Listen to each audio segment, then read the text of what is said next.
أعوذ أعوذ بالله بالله من من الشيطان الشيطان الرجيم الرجيم بسم بسم الله الله الرحمن الرحمن الرحيم الرحيم إنما إنما المؤمنون إخوة إخوة فأصلحوا بين أخويكم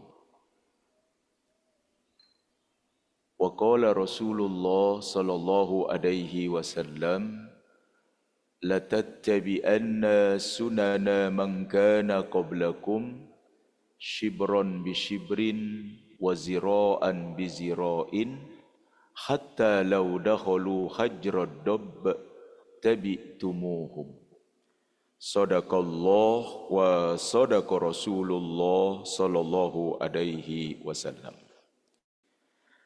Bapak Ibu hadirin wal hadirat jamaah Masjid Raya Palapa Baitus Salam, baik yang hadir secara langsung maupun daring. Mudah-mudahan semua yang hadir baik secara langsung maupun secara daring semuanya diberkahi oleh Allah Subhanahu wa taala. Amin. Khusus buat ibu-ibu, bagaimana Bu, kompornya udah dimatiin? Udah, bagus. Aman. Oh, malah nggak masak ya. Gasnya udah dimatiin. Di rumah usahakan sudah tidak ada lagi makanan di toples, kue lebaran yang masih ada solasinya. Ini udah tanggal berapa? Kue di toples masih ada solasinya aja, ya. Itu artinya tamunya nggak banyak. Ya, dan biasanya kue lebaran yang makan sendirian, ya, karena nggak ada tamu, akhirnya habis dimakan sendiri, ya.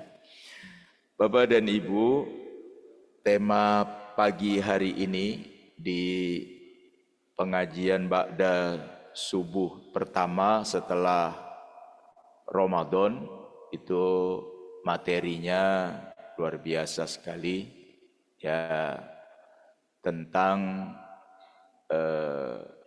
Syiah dan Sunni. Saya sih ingin punya semangat tentang rekonsiliasi dan kemudian melihat persamaan-persamaan fundamentalnya, tidak ingin melihat perbedaan-perbedaan doktrinalnya yang boleh jadi itu memang diorkestrasi secara historis sehingga muncul stigma-stigma buruk bagi kelompok-kelompok Sunni terhadap Syiah. Begitu juga muncul stigma-stigma buruk dari kelompok Syiah terhadap kelompok Sunni, sehingga dunia Islam kemudian terbelah, terpecah menjadi dua, dan itu diorkestrasi agar umat Islam tidak pernah bisa mencapai peradaban dunia lagi sebagaimana yang pernah diraih oleh umat Islam ketika menguasai peradaban dunia sampai 2/3 dunia. Jadi ini seperti disetting agar umat Islam sibuk dengan dirinya sendiri terkait dengan teologi Islam yang berkembang dan kemudian membentuk dua kubu besar, Sunni dan kemudian Syiah. Bapak dan Ibu yang dirahmati oleh Allah Subhanahu wa taala. Padahal Sunni dan Syiah itu pernah secara bersama-sama membangun peradaban dunia. Pernah secara bersama-sama. Coba kita masih ingat Bani Umayyah itu kan tumbang di tahun 750 Masehi di Damaskus, di Syam, di Suriah, setelah berkuasa selama 90 tahun. Pasca wafatnya Ali bin Abi Thalib, umat Islam secara politik membentuk sistem pemerintahannya menjadi sistem kekhalifahan. Bani Umayyah 90 tahun di Damaskus didirikan oleh Muawiyah bin Abi Sufyan. Menguasai dunia, bahkan disebutkan sampai 2/3 dunia. Bapak dan Ibu, itu kemudian runtuh di tahun 750 Masehi, berdiri Bani Abbas di Baghdad, di Irak sekarang ini, dan wilayah kekuasaannya itu pusatnya ada di Irak dan kemudian di Iran kalau sekarang ini. Di saat yang bersamaan, Bani Umayyah yang secara politik melakukan pelarian politik dari Bani Abbas, melakukan pelarian ke Afrika Utara, ya, ke melewati Tunis, Maroko, dan kemudian nyebrang ke Andalusia, ya, Andalusia yang sekarang kita mengenalnya sebagai Spanyol. Jadi sebenarnya bukan Andalusia, mereka itu bangsa Vandal. Orang Arab nggak bisa bilang Vandal, jadi bisanya Andalusia, sehingga dikenal sebagai Islam Andalusia. Jadi secara bersamaan di Baghdad Bani Abbas Sunni, kemudian di Andalusia Bani Umayyah II Sunni, ya. Kemudian muncul lagi pelarian politik di tahun 909.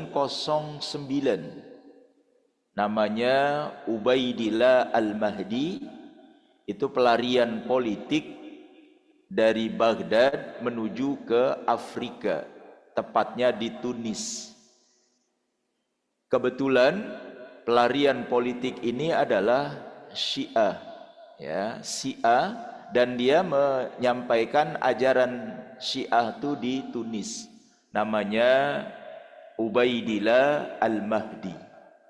Nah, Ubaidillah Al-Mahdi inilah yang nanti, yang awalnya gerakan keagamaan, karena semakin besar, semakin banyak, sehingga berubah menjadi gerakan politik, dan kemudian berdirilah dinasti Bani Fatimiyah. Dinasti Bani Fatimiyah itu berdiri di Tunis bersamaan dengan berdirinya peradaban Islam di Baghdad, bersamaan dengan berdirinya peradaban Islam di Andalusia. Ya, Bani Fatimiyah di Tunis. Karena di Tunis bukan kota peradaban, tidak mungkin bisa berkembang. Maka Bani Fatimiyah memindahkan kekuasaannya ke yang sekarang namanya Mesir melalui Khalifah Al-Mu'izz Lidinillah. Dia punya panglima besar namanya Jauhar As-Sighli, kemudian ahli pendidikan namanya Yusuf bin Kilis. Maka dari Afrika itu dia bawa ke Mesir. Dialah yang menemukan kota Qahira yang sekarang menjadi Kairo. Bani Fatimiyah yang Syiah inilah yang mendirikan universitas tertua di dunia Islam. Di Mesir sampai sekarang masih ada Universitas Islam Al-Azhar.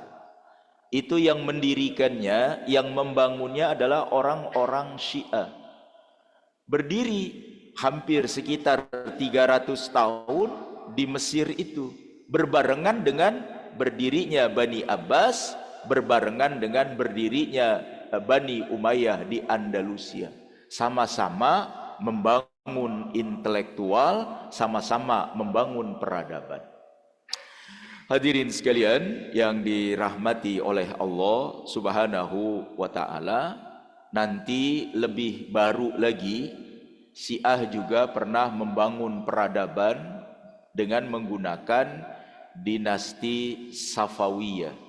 Ya, didirikan oleh Safiyuddin Al-Ardabil. Pada saat dinasti Safawiyah berdiri di Iran, yang sekarang ini di Iran, dinasti Safawiyah peninggalannya masih ada, kota Ispahan yang indah itu didirikan oleh dinasti Safawiyah. Di saat bersamaan itu kan sedang berdiri Turki Utsmani. Ya, di saat bersamaan Turki Utsmani sedang berdiri, dinasti Safawiyah jugaan sedang berdiri, dan tidak menjadi masalah ketika keduanya meskipun ada biasa konflik politik, tapi begitu ada kerjasama melalui Abbas I, dinasti Safawiyah juga pernah membangun peradaban yang luar biasa. Hadirin yang dirahmati oleh Allah, situasi ini kemudian berubah setelah peradaban beralih ke dunia barat, dan setelah perang dunia pertama, perang dunia kedua, sistem perpolitikan global dikenal dengan istilah nation state. Konsep nation state itu adalah konsep barat yang disebut dengan konsep negara bangsa dengan otonomi masing-masing, tidak boleh saling mengganggu, tapi mereka yang mengatur. Maka Arab Saudi sendiri, Uni Emirat Arab sendiri, Lebanon sendiri, Yordan sendiri, Suriah sendiri. Nah, itu dia konsep nation state. Ditambah di tahun 1924 Mustafa Kemal Atatürk membubarkan sistem kekhalifahan di dunia Islam, sehingga semakin menguatlah sistem nation state, negara bangsa itu sampai dengan hari ini, sehingga umat Islam hanya menjadi bulan-bulanan daripada kekuasaan yang sekarang dipegang oleh peradaban barat. Dan ajaibnya Allah kemudian seperti ingin mempertontonkan wajah barat sekarang ini melalui presiden Amerika. Ya, itu sepertinya Allah ingin menunjukkan pembusukan dari dalam, sehingga presidennya modelnya kayak gitu. Itu makanya kata Barack Obama, dunia seperti sekarang ini tuh karena dunia sedang dipimpin oleh presiden-presiden yang tua. Orang-orang tua yang umurnya lebih dari 70 memimpin dunia, sehingga sangat egois. Kan bapak-bapak merasakan kan kalau udah tua, yang ada tinggal tensi dan emosi. Iya, kalau orang tua tuh kan dikit-dikit emosi, ngerasa tidak dihargai. Kira-kira seperti itulah situasi dunia kalau presidennya sudah tua, seringkali tidak begitu istilahnya, seringkali emosional sebagaimana yang kita saksikan di dalam pentas dunia. Bapak dan Ibu, sekali lagi saya tidak ingin menyampaikan doktrinalnya, tetapi pertama, saya ingin melihat sejarah kelahirannya, kemudian akar-akar konfliknya, kemudian kita akan melihat persamaan-persamaan fundamental dan kemungkinan rekonsiliasi, sebagaimana rekonsiliasi itu tidak mesti bersama, sebagaimana dalam konteks sejarah Islam itu pernah terjadi, ya. Hubungan diplomatiknya itu adalah hubungan intelektual, bukan politik gitu. Jadi intelektual, jadi saling berkirim intelektual itu terjadi. Bani Umayyah di Damaskus, Bani Umayyah di Andalusia kan secara politik punya khalifah sendiri, Bani Abbas punya khalifah sendiri, Bani Fatimiyah punya khalifah sendiri. Jadi di dunia Islam yang disebut dengan sistem kekhalifahan itu pernah terjadi 3 khalifah secara bersamaan. Ya, kalau yang di Andalusia karena memang bersebelahan dengan Bani Abbas. Karena Bani Abbas yang meruntuhkan Bani Umayyah tadi. Kalau dengan Bani Fatimiyah, kenapa secara politik tidak mengakui Andalusia dan Bani Abbas? Karena secara ideologi adalah Syiah. Tapi secara intelektual, ilmuwan yang ada di Andalusia, ilmuwan yang ada di Bani Abbas, ilmuwan yang ada di Bani Fatimiyah itu saling transfer ilmu, saling melakukan pengembangan ilmu, dan itu pernah terjadi di dalam sejarah peradaban umat Islam sehingga mencapai apa yang disebut dengan the golden age pada saat itu. Bapak dan Ibu, yang pertama, sejarah kelahirannya jangan kita ngelihatnya langsung ke Syiah begitu, tidak, prosesnya panjang sekali. Jadi yang pertama kita lihat sejarahnya itu konflik pasca wafatnya Rasulullah.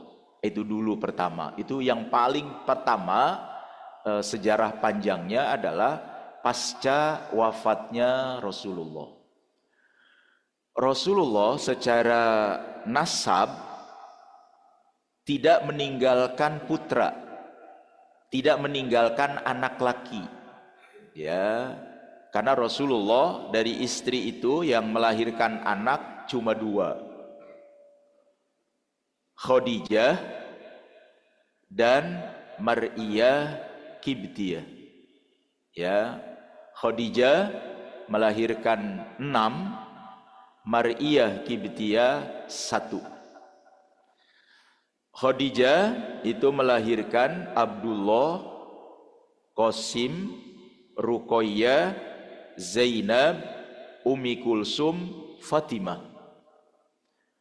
Mar'iyah Kibtiyah melahirkan Ibrahim.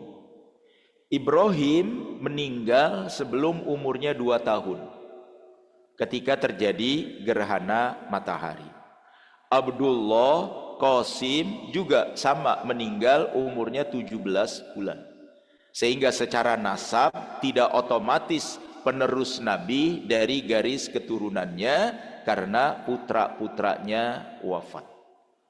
Bahkan putri-putri Rasulullah juga wafat. Ya, Ruqayyah, Ummi Kulsum, Zainab meninggal duluan, kecuali Fatimah. Fatimah juga kan nggak lama setelah Rasulullah wafat, Fatimah juga wafat. Nah, ditambah tidak ada ditemukan hadis yang secara langsung Nabi mengatakan pengganti saya setelah saya wafat adalah misalnya Abu Bakar, Umar, Utsman, Ali. Itu tidak ditemukan di dunia Sunni. Nah, gitu kira-kira. Hadis-hadis di kelompok Sunni tidak dijumpai tentang siapa pengganti Rasulullah. Berbeda nanti kalau di Syiah itu ada, ya, kata mereka hadis yang menggantikan Nabi itu ya Ali bin Abi Thalib. Yang jelas begitu Rasulullah Shallallahu Alaihi Wasallam wafat, menurut saya hari itu tuh krusial sekali deh. Begitu Rasulullah itu wafat, 23 tahun para sahabat itu kalau ada masalah tinggal nanya sama Nabi, Jibril turun. Kalau ada konflik selesaikan dengan Nabi, kelar urusannya. Nabi menjadi figur yang sangat sentral. Tiba-tiba Rasulullah Sallallahu Alaihi Wasallam wafat. Itu makanya sampai-sampai Umar sampai mencabut pedang. Ayo, siapa yang bilang Rasulullah wafat, saya lepas kepalanya. Itu kan situasinya krusial sekali sampai Umar mencabut pedangnya kalau ada yang mengatakan Rasulullah wafat, sampai kemudian ditenangkan oleh Abu Bakar Siddiq.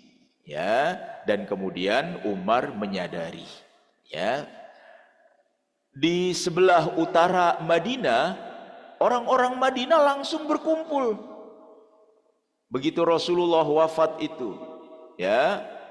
Di antaranya tokoh besarnya adalah Sa'ad bin Ubadah. Kata mereka setelah Rasulullah wafat, maka yang paling berhak menggantikan kepemimpinan politik kita orang-orang Madinah.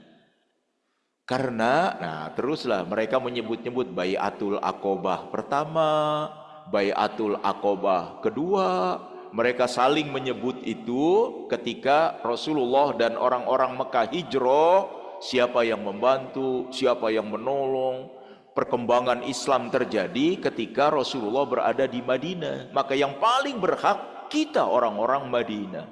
Padahal jasad Rasulullah Sallallahu alaihi wa alihi wasallam masih berada di kamarnya dengan Aisyah. Ya, jadi jasad Rasulullah masih di kamar di tempat Rasulullah bersama dengan Aisyah. Mereka di Bani Sa'idah, Sakifah Bani Sa'idah sedang berbincang siapa yang paling berhak menggantikan Rasulullah. Umar mendengar tuh, maka Umar langsung ajak Abu Bakar dan beberapa sahabat senior dari Mekah untuk bergabung di Sakifah Bani Sa'idah, dan terjadilah diskusi yang luar biasa. Ada yang menyebutkan 1 hari 1 malam tidak kelar tentang siapa yang paling berhak menggantikan itu. Kalau bahasa sekarangnya sampai deadlock. Kan Rasulullah wafat hari Senin ya. Kalau lihat hadis Aisyah, sampai dengan Isya hari Selasa. Jadi Rasulullah wafat hari Senin. Kata Aisyah, saya baru mendengar ada orang menggali kuburannya Rasulullah ya, di itu tuh ba'da sholat maghrib itu di hari Selasa. Kalau lihat penggaliannya saja sudah 1 hari ya.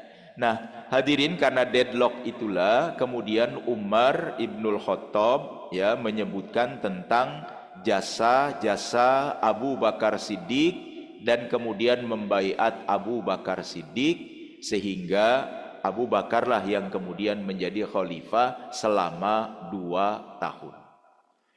Ali tidak terlibat di Bani Sakifah Bani Sa'idah itu. Kenapa? Karena Ali mengurus menjaga jasadnya Rasulullah. Masih memikirkan. Jadi ada jasad Rasulullah itu, kalau memandikan bukan Rasulullah kan udah biasa tuh.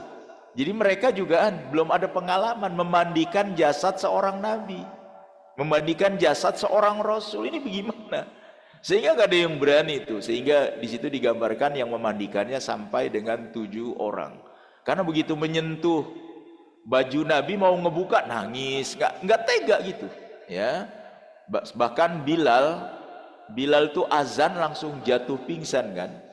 Ya, ketika mengumandangkan azan sampai kepada wa asyhadu anna Muhammad, langsung dia jatuh pingsan ketika jasad Rasulullah itu masih ada. Saking mereka mencintai sedemikian dalamnya kepada Rasulullah. Ali baru membaiat Abu Bakar belakangan. Setelah urusannya semua kelar, baru kemudian Ali membaiat Abu Bakar. Karena secara aklamasi kaum muslimin sudah membaiatnya. Jadi itu cikal bakal paling pertama. Karena menurut orang-orang Syiah, kalau bahasa sekarang apa sih ya? Ali itu dikangkangin kalau bahasa sekarang. Karena tidak terlibat di dalam pemilihan di Sakifah Bani Sa'idah. Karena Ali kan Ahlul Bait, ada di kelompok Ahlul Bait. Jadi tidak berada dalam perbincangan politik. Ya, jadi seperti itu. Ya, jadi istilahnya dikangkangin kalau sekarang seperti itu. Dan menurut orang-orang Syiah seperti itu ya, sehingga wajar aja Ali nggak jadi khalifah pertama. Kenapa? Ya orang Ali nggak ada di perkampungan di balai pertemuan Sakifah Bani Sa'idah, karena Ali mah menjaga jasadnya Rasulullah. Naiklah Abu Bakar menjadi khalifah.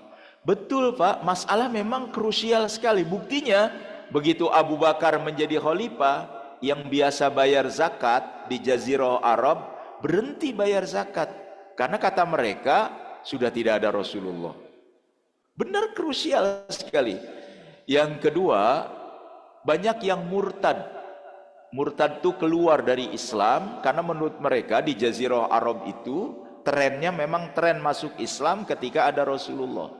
Bahkan tidak tanggung-tanggung ketika Rasulullah wafat muncul juga nabi-nabi palsu.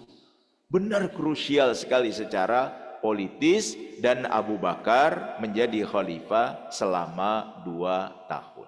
Nah, itu makanya sejarah pertamanya adalah konflik pasca wafatnya Rasulullah, dan sejarah keduanya adalah dinamika politik Al-Khulafa Ar-Rasyidun.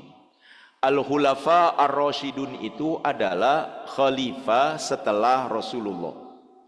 Kita sih mengenalnya 4, Abu Bakar, Umar, Utsman, Ali. Tapi para ahli sejarah mencatatnya 5. Al-Khulafa Ar-Rasyidun itu enggak 4, 5. Yang kelimanya adalah Umar punya keturunan di Bani Umayyah, ya, yang Abdul Aziz itu, ya, yang paling cemerlang dari dinasti Bani Umayyah itu kan masih keturunan Umar dari garis istri, ya. Umar bin Abdul Aziz itu kalau kita tahu dari Bani Umayyah dinyatakan sebagai Al-Khulafa Ar-Rasyidun yang ke-5, karena cara dia memimpin sama dengan cara memimpinnya 4 orang khalifah. Kalau di bukunya Pak Azumardi Azra, Umar bin Abdul Aziz inilah yang nulis surat ke Raja keempat Sriwijaya. Raja keempat Sriwijaya. Jadi Umar bin Abdul Aziz inilah yang menulis, yang korespondensi, korespondensi dengan Raja keempat Sriwijaya, namanya Sri Parman. Raja keempat Sriwijaya menulis surat kepada Umar bin Abdul Aziz di Damaskus. Umar bin Abdul Aziz itu kan tahun 717 Masehi sampai dengan 720 Masehi. Dia berkuasa cuma 3 tahun, tapi dialah yang paling sukses. 4 orang khalifah itu dinamikanya luar biasa, sehingga mengkristallah pengelompokan 2 kubu itu, Sunni dan kemudian Syiah. Yang pertama tadi Abu Bakar, ya, Ali secara politis terpinggirkan begitu. Nah, Abu Bakar sebelum wafat mengajak bicara sahabat-sahabat senior. Di antaranya dia ngajak Utsman, ngajak Abdurrahman bin Auf. Ada 2 sahabat senior dari Madinah. Abu Bakar tuh bertanya, siapa yang paling berhak menggantikan saya? Sepertinya Abu Bakar juga sudah tahu dirinya tidak lama lagi. Nah, sahabat-sahabat ini berdasarkan musyawarah mereka itu, ya yang paling pantas itu Umar. Ya, maka kemudian sebelum wafat Abu Bakar nunjuk Umar. Nanti setelah saya, sesuai dengan kesepakatan sahabat senior-senior ini, yang menggantikan saya adalah Umar. Jangan seperti di Bani Sa'idah, hampir perang. Karena diskusinya lama sampai deadlock. Ini mah saya tunjuk aja, ya, sehingga integrasi umat Islam itu tetap terjaga. Sepakat. Ali tidak ditunjuk di situ. Kalau kata kelompok Syiah apa, Pak? Ya wajar aja Abu Bakar nunjuk Umar. Kenapa Abu Bakar nunjuk Umar? Karena waktu di Sakifah Bani Sa'idah yang ngangkat Abu Bakar siapa? Umar. Nah gitu tuh kira-kira tuh. Kalau dalam tuduh menuduhnya itu, ya, konflik kan kita lagi ngobrolin awal-awal konflik itu, maka menurut kelompok Syiah itu ya wajar aja Abu Bakar nunjuk Umar, ya, karena yang ngangkat Abu Bakar juga adalah Umar. Hadirin sekalian, Umar tuh paling cemerlang karena Umar 10 tahun. Umarlah yang menaklukkan Palestina, Umarlah yang menaklukkan Persia, ya. Umarlah yang menaklukkan Mesir hari itu, sehingga Umar memang paling sukses dari antara para sahabat itu.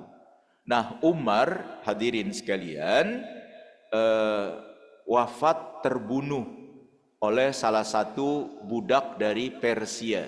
Kan Persia diporak-porandakan tuh ya sama Umar. Maka salah satunya itu adalah namanya Abu Lu'lu'. Abu Lu'lu' itu sebenarnya orang Persia. Kan kalau di Persia itu raja dikawal.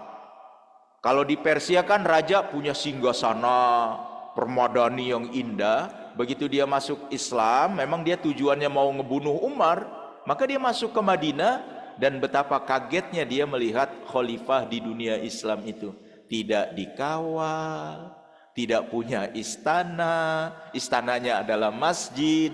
Itu makanya Umar itu terbunuh ketika sedang memimpin sholat. Ya, yang bunuhnya orang Persia itu. Ya, dan Umar kemudian tersungkur, tapi sempat hidup 3 hari. Ya, pada saat memimpin sholat itu Umar ditikam dari belakang. Kayaknya kalau nikamnya dari depan mah nggak bakalan menang ya sama Umar ya. Kayaknya gitu. Kayaknya kalau dia nikam dari depan mah nggak bakalan menang itu sama Umar ya. Karena Umar mah jagoan banget begitu. Tapi karena ditikam dari belakang, kuat Umar itu ya, dan sempat hidup 3 hari. Nah, di saat kritis ya, Umar itu menulis 7 orang calon penggantinya. Nah, di sini baru Ali itu terlibat, hadirin sekalian.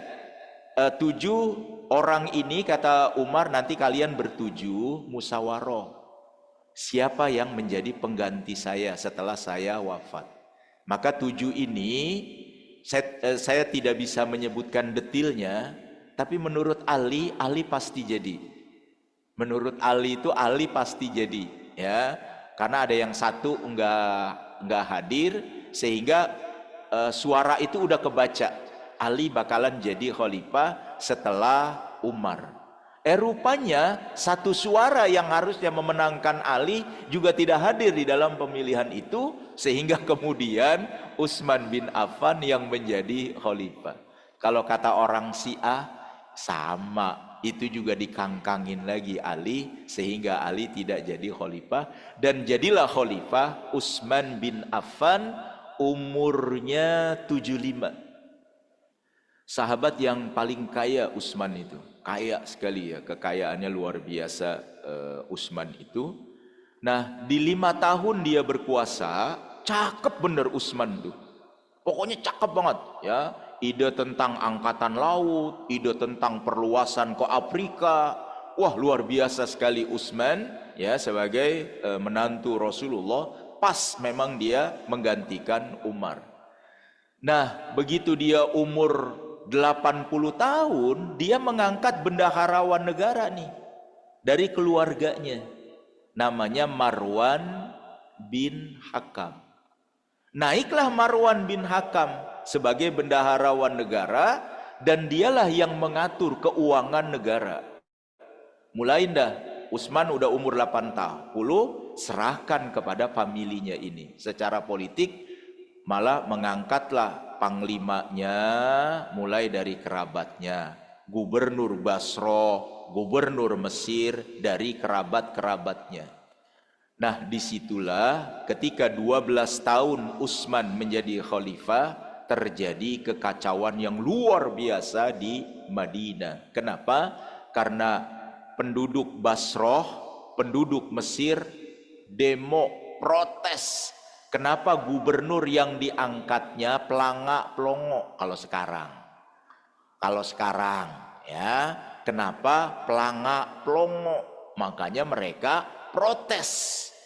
Protes Utsman memang menantu Rasulullah yang cakep. Protesnya diterima, hadirin sekalian, diterima. Apa protes kalian? Ganti gubernur khalifah, ganti, kata Utsman tuh.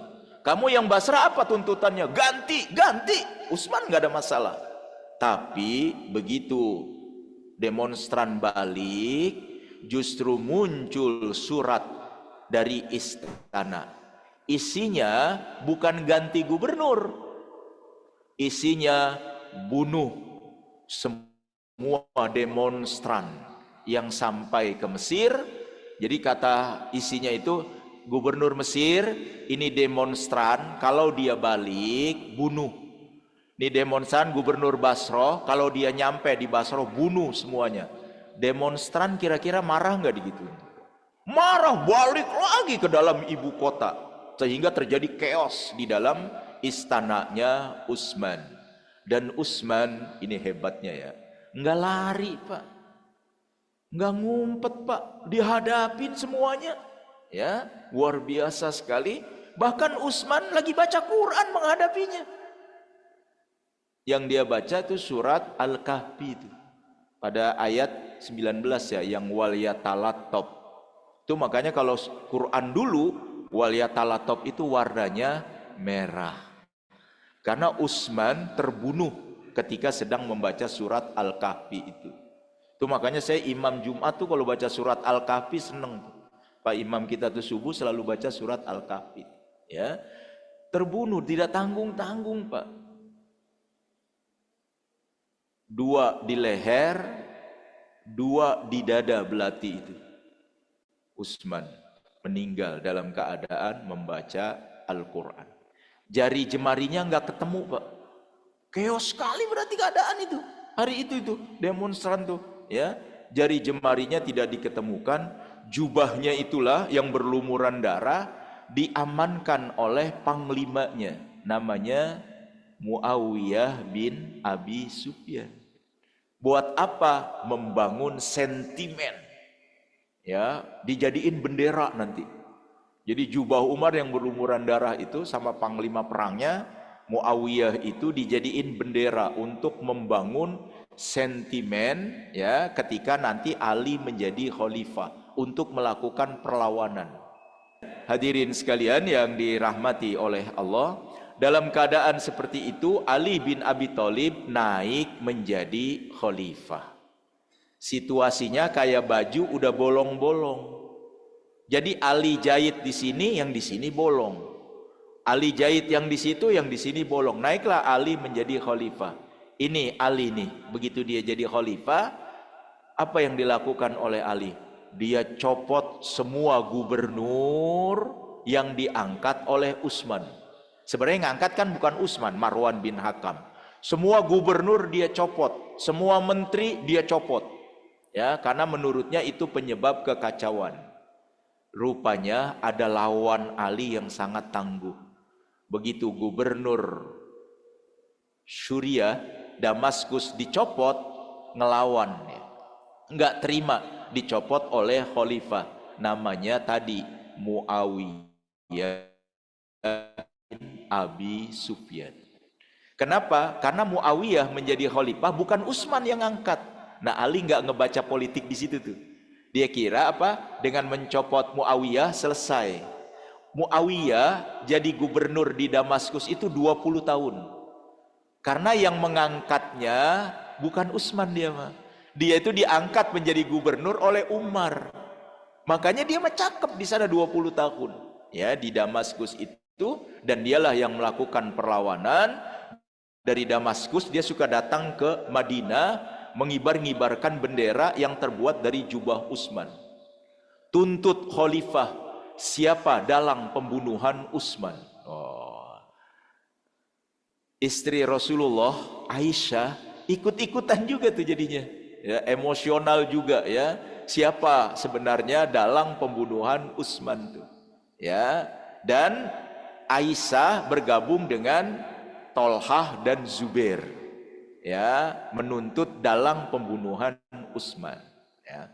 Hadirin sekalian, maka wujud daripada protes siapa dalang pembunuhan Utsman, Aisyah diajak tuh oleh Tolhah dan Zubair dari Madinah untuk melakukan perlawanan kepada Ali. Perangnya namanya Perang Jamal. Perang pertama ya di dunia Islam itu namanya Perang Jamal. Perang berunta, yang panglimanya naik onta, namanya Aisyah radhiyallahu anha daripada istrinya Rasulullah, yang paling banyak meriwayatkan hadis setelah Abu Hurairah. Hadirin sekalian, kenapa perangnya perang berunta? Karena Aisyah dituduh selingkuh berkenaan dengan onta. Di zaman Rasulullah kan Aisyah pernah dituduh kan berselingkuh. Karena Aisyah dituntun ontaknya ya, karena ketinggalan setelah perang itu. Sehingga banyak sahabat yang percaya Aisyah berselingkuh. Di antara yang percaya itu siapa, Pak? Ali bin Abi Thalib. Bahkan Ali sempat mengeluarkan kata-kata, "Ya Rasulullah, perempuan kan bukan Aisyah doang." Itu maksudnya Ali itu percaya peristiwa itu. Nah, itu makanya Aisyah masih ingat tuh. Tuh Pak, catat ya. Peristiwanya kan udah lama. Tadi Abu Bakar 2 tahun, Umar 10, 12 tahun, Utsman 12. Kan berarti peristiwanya minimal udah 22 tahun, 24 tahun. Kalau peristiwanya di tahun kelima, ya, berarti kan udah hampir 30 tahun yang lalu. Tapi Aisyah masih marahnya, sakit hatinya masih ada. Tuh, perempuan makanya kayak kertas, Pak. Hati perempuan, hati istri itu kayak kertas. Bapak lecek-lecek. Ya, sekarang setelah lecek, coba Bapak beresin. Nggak bakalan bisa beres lagi. Makanya jangan pernah menyakiti hati istri. Sampai hari kiamat dia ingat. Tuh Aisyah, tuh perang berunta. Tapi dia kalau kita sayang, dia lebih sayang. Tuh istri. Kalau kita cinta, dia lebih cinta lagi kepada kita. Cuma satu, jangan pernah menyakiti hatinya. Benar ya Bu ya? Tuh iya Pak, beneran ya. Jadi seperti itu.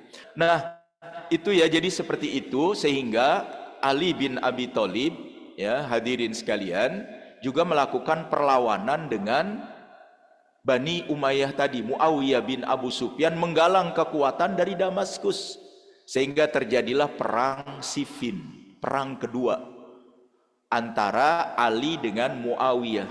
Saya mah yakin Ali mah jago perang sih. Ya, Ali itu jago perang dan jago berkelahi juga. Beberapa kali dalam peristiwa Badar, Ali memenangkan bahkan ngelawan 4 orang itu. Betul, dalam pertempuran itu Ali menang. Jangan lupa, politik bukan soal kekuatan, tetapi soal kecerdikan. Nah, Muawiyah itu gubernur 20 tahun. Pengalamannya hebat sekali. Damaskus itu, hadirin sekalian, dekat dengan Romawi. Jadi dia tahu tuh sistem perpolitikan di Romawi. Itu makanya hadirin, begitu dia udah mau kalah, dia perintahkan pasukannya, ikat Al-Quran di atas tombak. Maka Al-Quran diikat di atas tombak, kata Muawiyah, angkat ke atas semuanya. Jadi Al-Quran yang diikat di atas tombak itu diangkat. Ali, Pak, biar kata hebat, kuat, kalau sudah Al-Quran diangkat, itu artinya Ali harus meletakkan senjata. Maka kata Ali, kita hentikan pertempuran. Kenapa? Karena kubu sebelah mau ngajak damai.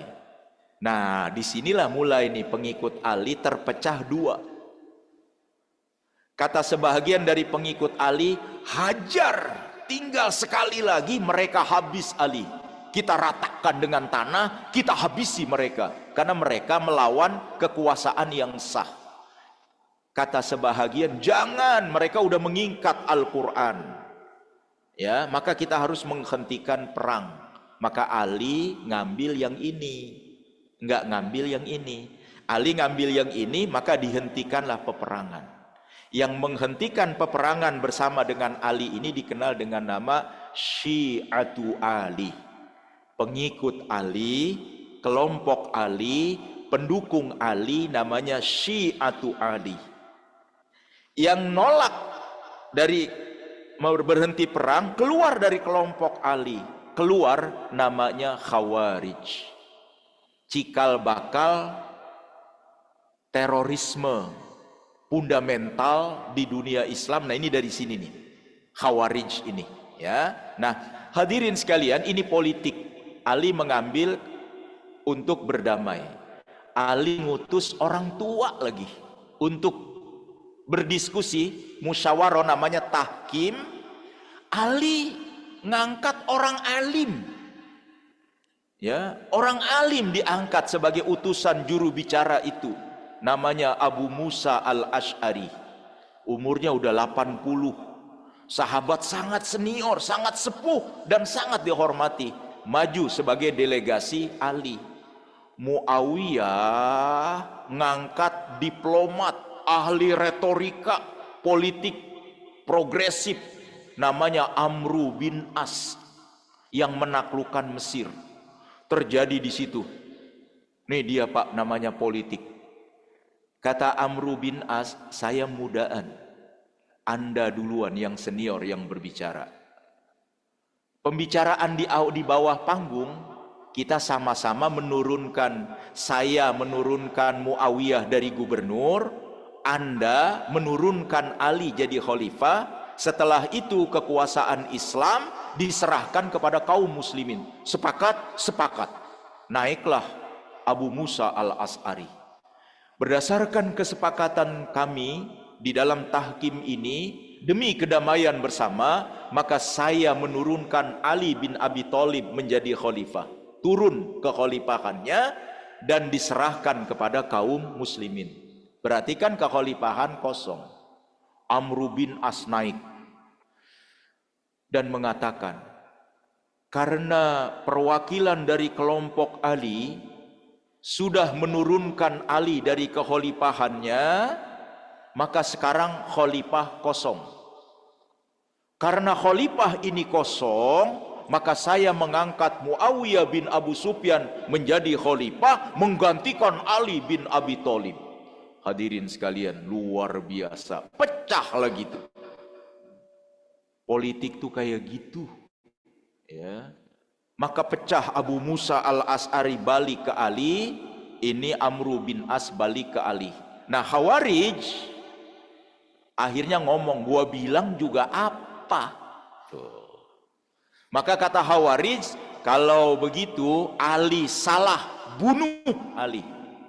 Amru bin As ya, yang mewakili Muawiyah juga salah, bunuh. Jadi 4 orang diutus tuh melakukan pembunuhan Khawarij secara bersamaan. Ali bunuh, Muawiyah bunuh, Amru bin As bunuh, Abu Musa al-Ash'ari bunuh. Karena menurut mereka nggak ada yang benar nih. Hadirin sekalian, pembunuhannya di sholat subuh. Ini dilalah ya, dilalah. Mohon maaf sekali lagi, dilalah. Kebetulan Muawiyah sakit, kagak berangkat ke masjid. Amru bin As pilek, kagak berangkat ke masjid. Ya, Abu Musa al-Ash'ari rematik, kagak berangkat ke masjid. Ali ke masjid. Tuh, maka Ali kemudian terbunuh oleh yang namanya Ibnu Muljam, penghafal Al-Quran. Bayangin tuh, yang ngebunuhnya adalah penghafal Al-Quran. Ya, itu yang disebut dengan kelompok Khawarij. Kan semakin mengkristal nih pengikut Ali yang namanya Syiatu Ali. Dengan terbunuhnya Ali, kan semakin spiritualitas dan emosional itu kan semakin mengental itu. Diangkatlah kemudian Hasan bin Ali, cuman 6 bulan. Dikangkangin lagi Hasan bin Ali oleh Muawiyah bin Abu Sufyan, terjadi lagi perundingan. Ya, diskusi namanya Amul Jamaah, tahun persatuan. Hasan, saya siap meletakkan jabatan saya jadi khalifah dengan syarat satu kepada Muawiyah, jangan pernah menjelek-jelekan ayah saya. Muawiyah setuju. Kedua, jangan pernah merampas kekayaan Ali dan keturunannya. Setuju. Nah gitu kira-kira. Yang ketiga, setelah engkau tidak lagi jadi khalifah, serahkan kepada kaum muslimin. Setuju, pokoknya disetujuin aja. Yang penting jadi dulu. Ada kan di negara mana tuh? Yang penting jadi dulu aja. Ya karena udah berulang-ulang pengen jadi presiden, yang penting jadi aja dulu. Bagaimanapun caranya. Nah, maka kemudian setelah ditandatanganin, jadilah dia khalifah, Hasan turun. Tidak satupun kesepakatannya dijalanin. Ali dijelek-jelekin, hartanya dirampas. Bahkan kekuasaan politik tidak diserahkan ke kaum muslimin, dia mengangkat putra mahkota. Belum pernah di dunia Arab ada putra mahkota, dia mengangkat Yazid bin Muawiyah. Karena Muawiyah punya anak cuma satu, namanya Yazid bin Muawiyah. Yazid bin Muawiyah kerjaannya mabok-mabok, kerjaannya berjudi, kerjaannya main perempuan. Sehingga kalau menggunakan sistem pemilihan nggak bakalan jadi. Maka dia mengangkat putra mahkota dengan harapan keturunannya jadi. Terserah mau cakep, mau bisa, mau kagak, yang penting jadi dulu. Hadirin sekalian, kebetulan Muawiyah memang nggak bisa punya anak lagi. Kalau sekarang namanya impotent. Karena Muawiyah perutnya kena pedang waktu perang Siffin itu. Makanya dia mengangkat putranya yang satu itu. Dan betul aja begitu Yazid menjadi khalifah menggantikan ayahnya, terjadilah peristiwa tragedi yang sangat menyayat di tahun 680 di Karbala. Karbala itu sekarang Irak. Peristiwa yang kemudian mengkristal antara emosi spiritual kemudian kelompok Syiah. Karena di Karbala inilah Husain terbunuh. Terbunuhnya dengan nggak bisa diceritain. Ya, paling menyakitkan sekali, ya. Ya orang itu tukang mabok dijadiin presiden. Kayak gitu kelakuan. Sehingga semakin menggeristal spiritualitas, emosional dan identitas kelompok dari pengikut Ali ini. Ya, yang nanti ketika mendirikan dinasti, dinastinya Syiah. Ketika mendirikan Safawiyah, Safawiyahnya juga adalah Syiah. Saya pikir untuk kesejarahan sampai di sini dulu karena waktunya sudah siang, dan itu yang kemudian membentuk kelompok-kelompok Syiah yang bagian keduanya nanti bisa diteruskan. Apakah diketahui surat yang tersebar kepada demonnya? Hadirkan suratnya, kan waktu itu huruf belum ada barisnya. Hari itu tuh surat belum ada titiknya. Kita terima dengan perintah bunuh itu sama. Coba dah kalimatnya. Akbilu, alif, qaf, ba, lam, wawu. Kalimat uktulu, bunuhlah, sama itu. Ya, kalau nggak ada titiknya dan nggak ada barisnya. Tapi yang jadi masalah ada stempelnya. Tadi kan bendaharawan negaranya masih dalam kelompok familinya. Ya, hadirin sekalian, yang menceritakan sangat ini tuh Ibnu Katsir ya di dalam Al-Bidayah wan Nihayah tentang terbunuhnya Utsman bin Affan itu. Ditemukan, cuma kan dalangnya siapa? Ali tidak pernah mau mengusut. Ya, jadi ketika Ali hampir 6 tahun, Ali tuh nggak mau mengusut. Kenapa Ali nggak mau mengusut? Hadirin sekalian, menurut Ali dalangnya Muawiyah. Kenapa Muawiyah? Karena panglima perang kenapa tidak di ibu kota? Di saat kejadian sangat genting, malah adanya di Damaskus. Nah gitu kira-kira saling tuduh. Kalau kata Muawiyah, dalangnya Ali. Kenapa? Karena ada anak angkat Ali berada di dalam istana, ya, kekhalifahan Utsman di saat Utsman terbunuh. Maka Ali memutuskan tidak mengusut dalang pembunuhan, tetapi ingin menjaga integrasi negara, maka dipecatin dulu aja pejabat-pejabatnya, dalangnya nanti saja sampai kemudian Ali terbunuh. Sehingga sampai hari ini itu menjadi misteri sejarah yang luar biasa. Hadirin sekalian yang dirahmati oleh Allah, barangkali nanti ada kesempatan kita meneruskan di bagian yang berikutnya tentang ya memang pasti akan berbeda karena Sunni mengembangkan sistem kekhalifahan yang sifatnya terbuka meskipun tadi kerajaan, kan Syiah juga mengembangkan sistem tersendiri namanya sistem imamah yang 12 imam itu. Hadirin sekalian, perlu dipahami, jadi Syiah itu katanya punya 12 imam bagi Syiah Imamiyah. Tapi ada juga yang punya 7 imam, Syiah Ismailiyah. Ya, kenapa? Karena di Syiah Ismailiyah ini imam 1 Ali, imam 2 Hasan, imam 3 itu Husain, imam 4-nya Ali Zainal Abidin, terus sampai dengan yang ke-6 Ja'far Shadiq. Ja'far Shadiq itu lama banget jadi imam, 30 tahun lebih. Nah, dia punya anak 2 tuh. 1 Ismail, 1 Musa Al-Kazim.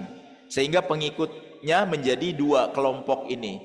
Nah, yang Musa Al-Kazim inilah yang menurunkan lagi imam ke-8, ke-9, ke-10 sampai dengan yang ke-12 di umur 12 tahun itu hilang.